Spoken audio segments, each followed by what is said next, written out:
The best paintings in the world are created with a limited palette of certain colors, not every color in the rainbow, but you can create an entire painting with 4 different colors, and it's how you mix those 4 different colors. I grew up in Philadelphia. In the summertime we would go to my grandmother's on Cape Cod.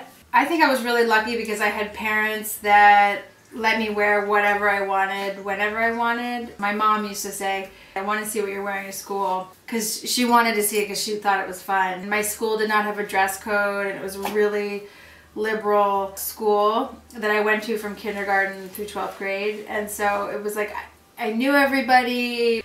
It didn't ever feel intimidating to do something different. I majored in graphic design. What's funny is that I always loved graphic design, but what I loved about graphic design was magazines. For Style.com, I was their first street style photographer, and I remember going in for meetings with them and saying, what if I just took my camera and walked around New York and took pictures of people, anybody? It wouldn't be an editor, it wouldn't be someone front row or backstage at a fashion show. They gave me like a stack of business cards that said Style.com, and I just had my little camera. That was probably one of the highlights for me, is shooting people who were no names and making it all about like what they were wearing and hoping that that was flattering to them. The only good thing I would say about being in the fashion industry in terms of how it affects your personal style is that you do have access to like a lot of things that you may be on loan. So you might have a much bigger shoe collection if you're an editor that you can just pull.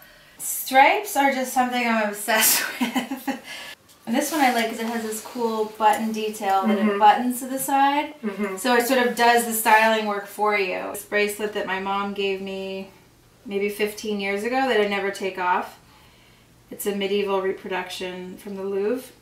I'm wearing my suede dress that was custom made for me by the designer 2 years ago. I styled his runway show.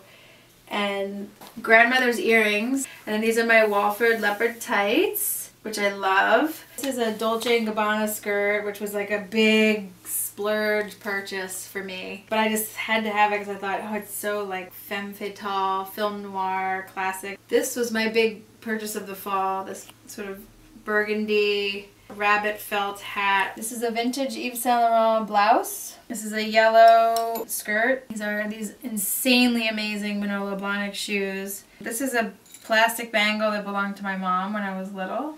And then this red one was from my sister-in-law. This is a vintage ensemble. And actually the top almost feels like it's dead giveaway vintage. But the pants, the culotte shorts, were almost like very Chloe-esque or something. I still am susceptible to those like feelings of I should do this, I should do that. Whenever I say should, I've learned that like, just forget it. I know when I'm being extravagant. I mean, as much as I love all things material and interior, clothing, art, if it doesn't have a deeper meaning, then it's just going to become something that you don't want later. Basically everywhere I've ever been to has left a mark in terms of like aesthetically differences in different countries, how things are done. I try and travel, do at least 1 or 2 trips a year, bigger trips. I learned watercolor in high school. I love that it's sort of like handwriting, it's not perfect. And I just like things to be sort of loose and sort of strewn about and not too stapled down.